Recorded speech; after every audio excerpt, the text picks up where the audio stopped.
우리의 가정을 영광스러운 하나님의 교회로 세우라고 하는 하나님의 명령, 하나님의 약속을 잠깐 생각해 보려고 합니다. 결혼과 사랑의 목적을 바르게 아는 것입니다. 순종하고 사랑하라, 부모를 떠나라 라고 하는 가르침입니다. 여러분이 그렇게 목표를 바꾸시면 성령 충만으로 가는 첫걸음을 내딛게 되는 것입니다. 하나님 나라 운동이 바로 우리의 가정을 통해서 수평적으로 확산될 뿐 아니라 수직적으로도 계속해서 이어져 갈 것입니다.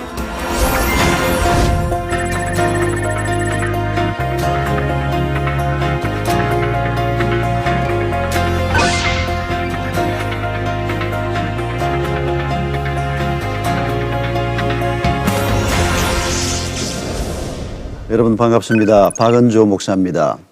오늘은 여러분과 함께 마태복음 11장 28절로 31절에 있는 말씀을 가지고 하나님의 일꾼의 조건에 관해서 한번 생각해 보려고 합니다.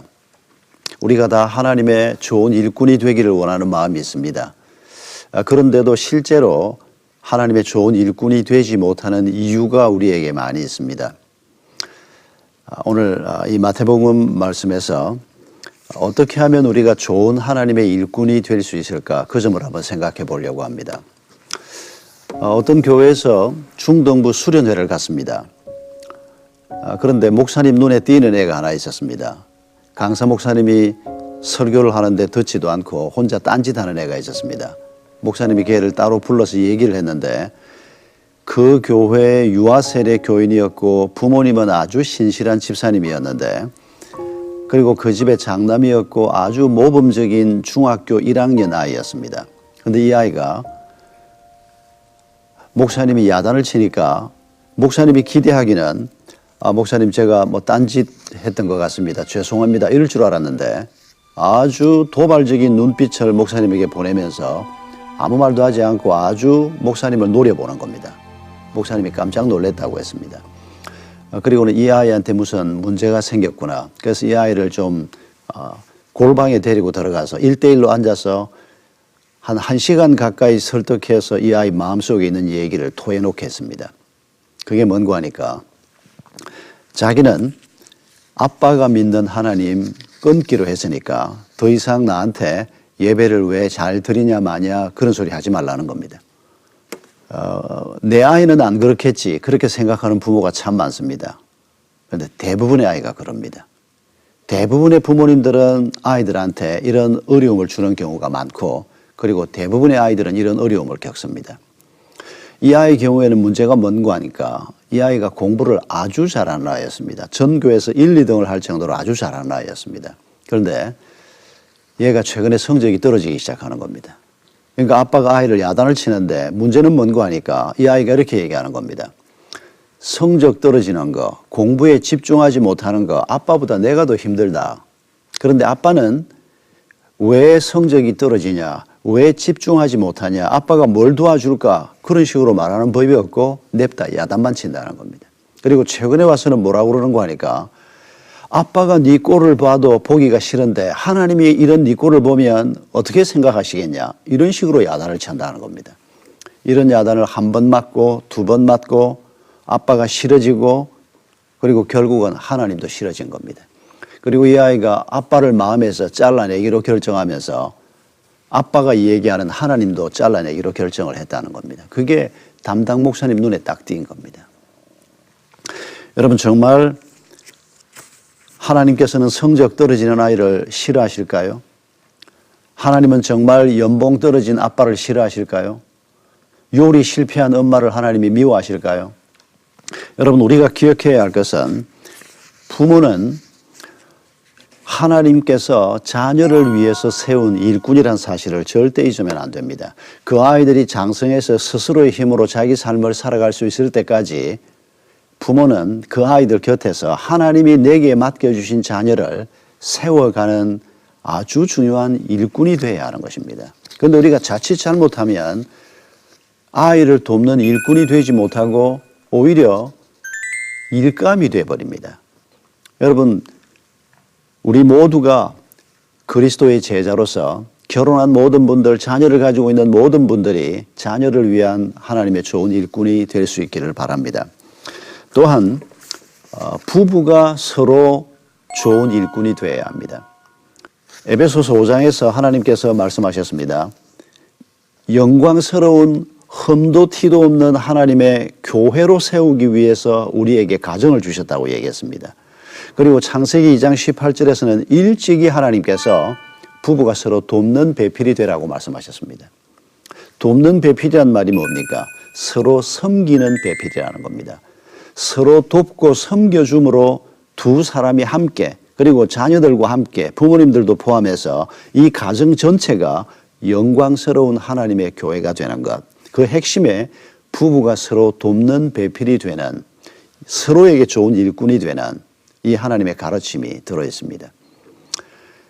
결혼 생활을 하면서 이 사람이 날 위해서 뭘 해줄 건가 하는 기대를 갖는 것은 그건 신앙생활이 아닙니다. 신앙생활은, 하나님을 믿고 사는 사람의 생활은, 부부관계에서는 내가 이 사람을 어떻게 잘 도와서 내 가정을 영광스러운 하나님의 교회로 만들 것인가, 그게 바로 신앙생활의 중요한 포인트입니다. 우리는 교회 공동체 안에서도 하나님의 일꾼이 되어야 하고, 우리의 사회생활에서도, 직업을 통해서도 하나님의 일꾼이 되어야 합니다.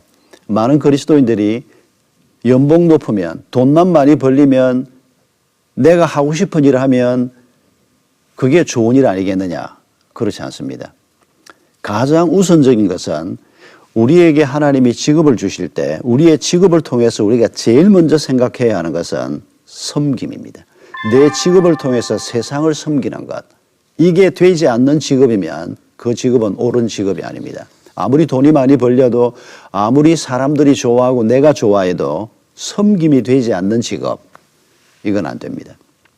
제가 굉장히 난처한 어려운 질문을 받은 적이 있습니다. 어느 교회 가서 이런 비슷한 설교를 했는데 한 중년의 남자가 저를 예배를 마친 다음에 목사님에게 질문이 있다 그랬습니다. 뭐냐 그러니까 자기는 지금까지 아무 부담 없이 직장을 다녔는데 어떻게 하면 좋을지 모르겠다고. 어떤 직장을 다니냐 그러니까 전매청을 다닌다는 겁니다. 그러니까 담배 만드는 그 회사에서 일을 지금까지 한 20년 이상을 해왔는데 아마 그게 공무원이 아닌가 싶은데 취직을 했고 또 그 일에 배치가 됐고 열심히 일을 했는데 가만히 생각해 보니까 이 담배라는 게 다른 사람에게 잠깐의 즐거움을 주는 것도 있지만은 이 담배라는 게 너무너무 해롭다고 계속 지금 많은 사람에게 인식이 되고 있는데 이 일을 내가 계속 해야 되나 고민이 되는데 어떻게 하면 좋을지 모르겠다고. 제가 그분이 어떤 분인지 알면 제가 줄 수 있는 답이 있습니다. 근데 그분이 누군지를 몰라서 담임 목사님하고 상의하십시오. 그러고 왔는데 늘 궁금합니다. 그분이 어떻게 하고 있는지.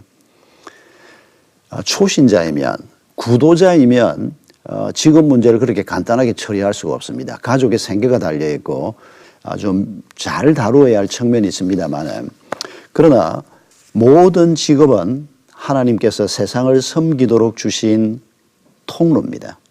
그래서 우리가 가진 직업을 놓고도 당연히 돈이 얼마나 벌리나, 보람이 얼마나 있나, 재미가 있나, 이런 것도 우리가 당연히 구해야 하지만은 가장 우선적으로 이 일을 통해서 내가 세상을 어떻게 섬길 수 있을까, 이걸 우리가 잊지 말아야 합니다. 교회 공동체 안에서 우리가 갖는 직분도 마찬가지입니다. 목사 직분이건 집사 직분이건 어떤 직분이건 그 직분을 통해서 우리가 섬겨서 하나님의 일꾼으로 살아가는, 이렇게 해서 하나님의 교회 공동체가 만들어져 가는 것입니다. 자, 그러면 본론으로 들어가서 어떻게 하면 우리가 정말 하나님의 좋은 일꾼이 될 수 있을까요? 많은 분들이 쉽게 생각하는 게 뭔가 하니까 하나님이 나한테 한 100억만 주신다면 내가 선교를 위해서, 교회를 위해서, 불쌍한 사람을 위해서, 이런 식으로 생각하는 경우가 참 많습니다. 아닙니다. 만약에 돈으로 할 수 있는 일 같으면 하나님이 우리 모두를 부자로 만들 것입니다. 그런데 하나님은 뭐라고 말씀하십니까? 돈을 사랑하는 것이 일만 악의 뿌리라고 말씀하셨습니다. 돈이 일만 악의 뿌리는 아닙니다. 그러나 돈을 사랑하는 것, 부자가 되려고 하는 마음, 부를 사랑하는 것, 하나님과 만몬을 함께 섬기려고 하는 것. 여러분, 우리가 돈이 많으면 좋은 일꾼 될 수 있다. 이 생각이 오늘 우리가 가지고 있는 가장 일꾼 되지 못하게 하는 방해꾼이라는 것을 잊지 마셔야 합니다. 돈으로 할 수 있는 일이 많이 있습니다. 그러나 돈으로 절대 할 수 없는 일이 수도 없이 많다는 것을 우리가 잊지 말아야 합니다.